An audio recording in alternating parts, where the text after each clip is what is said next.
আপনারা যারা দেখছেন সবাইকে স্বাগত জানাচ্ছি। আমি অধ্যাপক ডক্টর আব্দুল্লাহ আল মামুন। আমি ঢাকা বিশ্ববিদ্যালয়ে শিক্ষকতা করি। দীর্ঘদিন থেকে আমার টক শোতে উপস্থিতি আছে।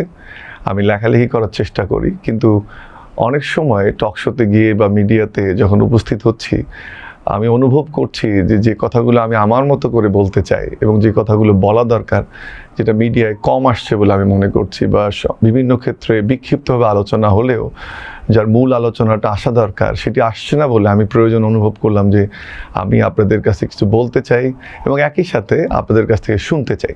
আমাদের যে রাষ্ট্র বিনির্মাণের স্বপ্ন বা নয়া বাংলাদেশের আমরা স্বপ্ন দেখছি, তার আসলে প্রথম সোপানটি হবে আগামী ফেব্রুয়ারি মাসে যে আমরা নির্বাচনের দিকে যাচ্ছি সেটি, এবং সেই নির্বাচনে ডামাডোলের মধ্যে রাজনৈতিক দলগুলোর কর্মসূচি আমরা দেখতে পাচ্ছি। এটা ম্যানিফেস্টোতে হয়তো আরও ডিটেইলস আসবে, কিন্তু ইতিমধ্যে যেটা আমরা দেখছি যে কোনো কোনো রাজনৈতিক দল বলছে যে তাদের রাষ্ট্র গঠনের মূল স্লোগান হবে সবার আগে বাংলাদেশ, অথবা কেউ বলছে বাংলাদেশ 2.0। এবং এক্ষেত্রে দেখবো আমরা যে বিভিন্ন ধরনের প্রায়োরিটি ঠিক হবে। আমরা দেখবো যে রাজনৈতিক দলগুলো তাদের ভোটের জন্য নানান ধরনের প্রমিস সেখানে থাকবে। রাষ্ট্র গঠনের আমাদের যে নয়া স্বপ্ন, সেই স্বপ্ন বাস্তবায়নের ফিরিস্তি এখানে থাকবে। এবং আমরা অবশ্যই আশা করি যে আগে যে ধরনের ফিরিস্তি আমরা দেখেছি, যে অগ্রহণযোগ্য নির্বাচনে যেসব উন্নয়নের বয়ান তৈরি করে নির্বাচনকে বাধাগ্রস্ত করা হয়েছিল, মানুষের ভোটকে হরণ করা হয়েছিল, সেই পরিস্থিতি থেকে পরিত্রাণ পাওয়ার সাথে সাথে আমরা দেখতে চাই যে রাজনৈতিক দলগুলো তাদের যে প্রমিস থাকবে সেটা যেন তারা বাস্তবায়ন করে, সেটি আমরা দেখতে চাই। যে সবার আগে বাংলাদেশ, এটি শুধু স্লোগান থাকবে না, এটি বাস্তবায়ন হবে, অথবা বাংলাদেশ 2.0-র দিকে যে নিয়ে যাবে কোনো রাজনৈতিক দল, সেটি আমরা ক্লিয়ারলি তাদের ম্যানিফেস্টোর মধ্যে দেখতে চাই। দ্বিতীয় আরেকটি বিষয় আমি বলতে চাই যে এই যে আলোচনাটা হচ্ছে, এর মধ্যে ঘুরে ফিরে একটি আলোচনা এসছে যে আমরা দেশ হিসেবে কতটুক সামনে এগুলাম, কতটুক সামনে এগোবো। এবং সেক্ষেত্রে আমরা সম্প্রতি যে কম্প্যারিজনটি বা যে আলোচনাটি সবচেয়ে বেশি হচ্ছে, যে ভারত বাংলাদেশের সম্পর্ক, এবং সেক্ষেত্রে আমরা হয়তো বা কেউ জানি বা কেউ জানি না যে এই সম্পর্কের ক্ষেত্রে ভারত আমাদের চেয়ে যদিও জনসংখ্যায় প্রায় 8 গুণ অধিক জনসংখ্যা তাদের, একই সাথে ভূখণ্ডে আমরা তাদের 22 গুণ ছোট, কিন্তু অনেক ক্ষেত্রে কিন্তু ভারতের থেকে আমরা এগিয়ে। আমরা হয়তো বা নানান বিতর্কের মধ্য দিয়ে যাচ্ছি।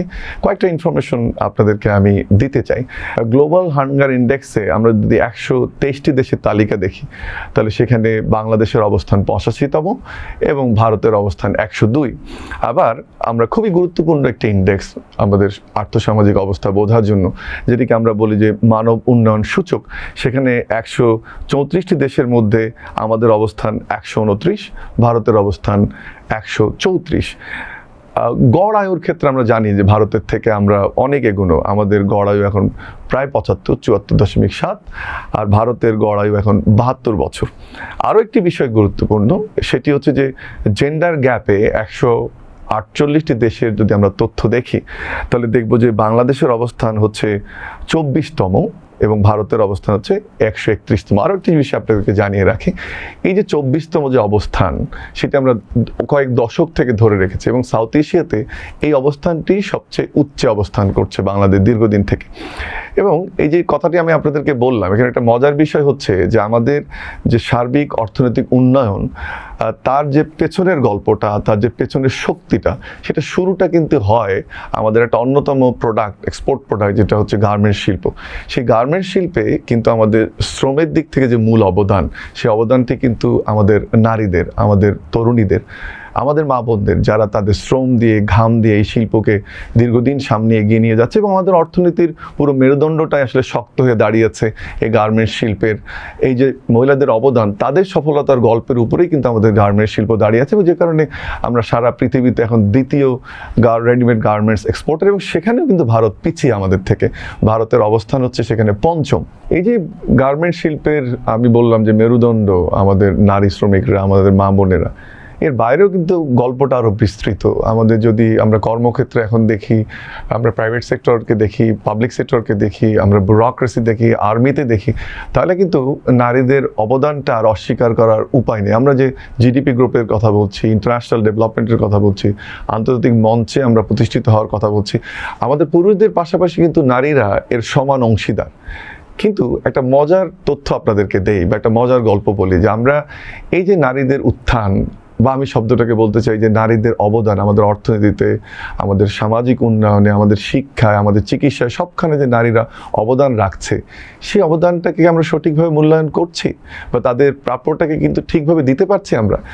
যে তথ্যটা আমি দিতে চাই যে আমরা নারীদেরকে সে পর্যন্ত মনে করছি যে তারা ঠিক আছে যখন তারা হয়তোবা ঘরের ভেতরে বা তাদের যে রুটিন ওয়ার্কগুলো করার কথা সেটা করছে, বা আমাদের যে ধরনের যে প্যারোকিয়াল মানসিকতায় আমরা বেড়ে উঠেছি সেটা পর্যন্ত যখন নারীর ওই লিমিটটা ক্রস করছে না, ততক্ষণ পর্যন্ত আমরা সাধুবাদ দিতে প্রস্তুত থাকি। কিন্তু যখনই একজন নারী কোনো উচ্চ আসনে যাচ্ছে, সেটা রাজনীতিতে, সেটা খেলাধুলায়, সেটা হয়তোবা যে কোনো অর্জনের দিকে, তখন যদি আমরা দেখি, আমি ছোট্ট একটা ডেটা আপনাদেরকে দেই, যে তখন দেখা যাবে যে আমাদের কোনো নারী যখন সফল হয় বা নারী ফুটবল দল যখন সফল হয়, কোনো নারী যখন রাজনীতিতে একটা বড় পজিশনে যায়, তখন কিন্তু সাউথ এশিয়াতে আমাদের পজিশনটা সবচেয়ে পিছিয়ে আসে।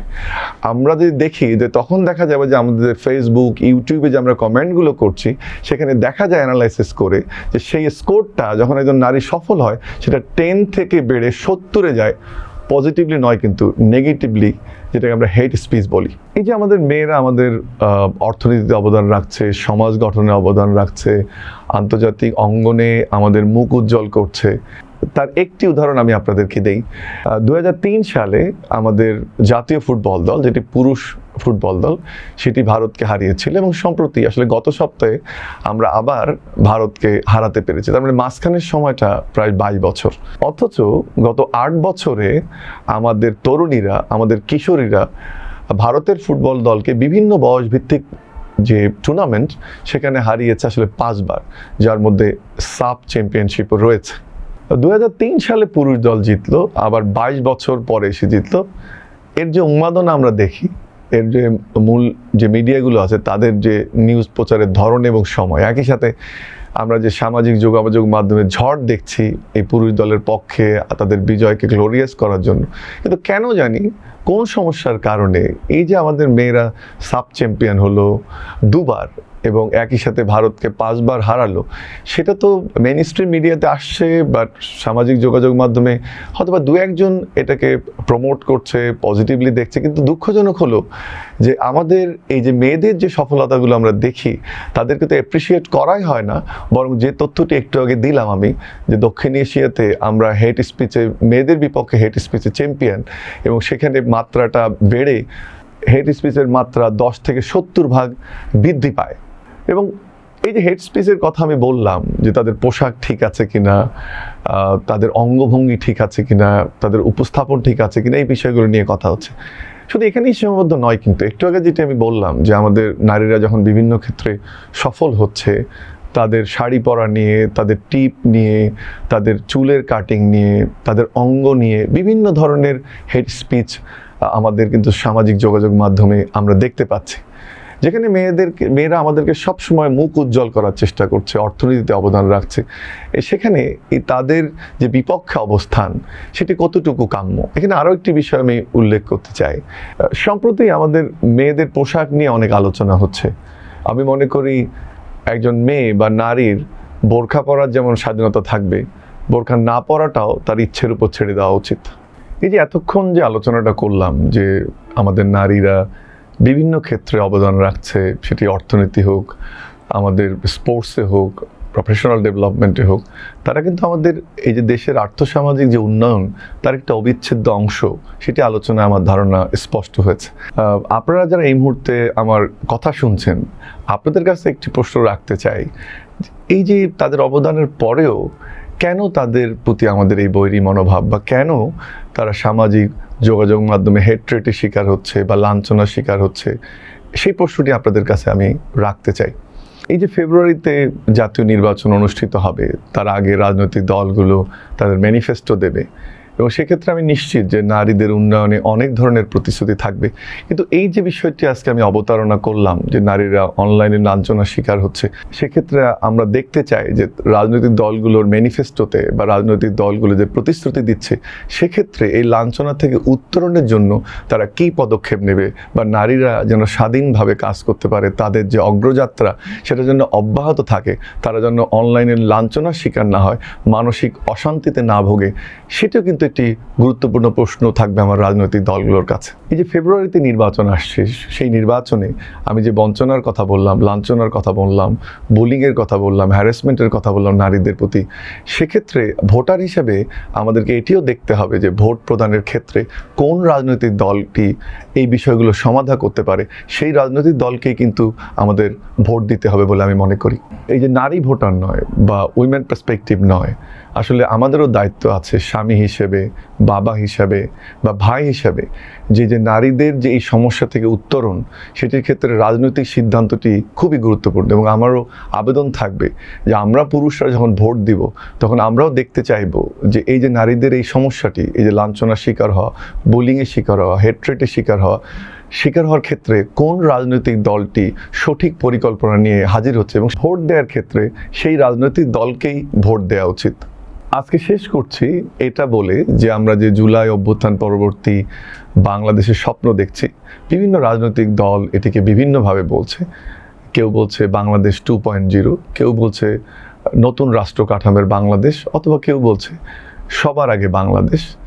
আমরা দেখতে চাই যে এই যে নারীদের প্রতি যে বিদ্বেষ বা সামাজিক যোগাযোগ মাধ্যমে নারীরা যে লাঞ্ছনার শিকার হচ্ছে, সেক্ষেত্রে এই লাঞ্ছনা মুক্ত করার জন্য বা নারীদেরকে উন্মুক্ত পরিবেশে কাজ করার জন্য, দেশ গঠনে অবদান রাখার জন্য এই রাজনৈতিক দল বা রাজনীতিবিদরা কী অবদান রাখে সেটি দেখার অপেক্ষায় রইলাম। ধন্যবাদ।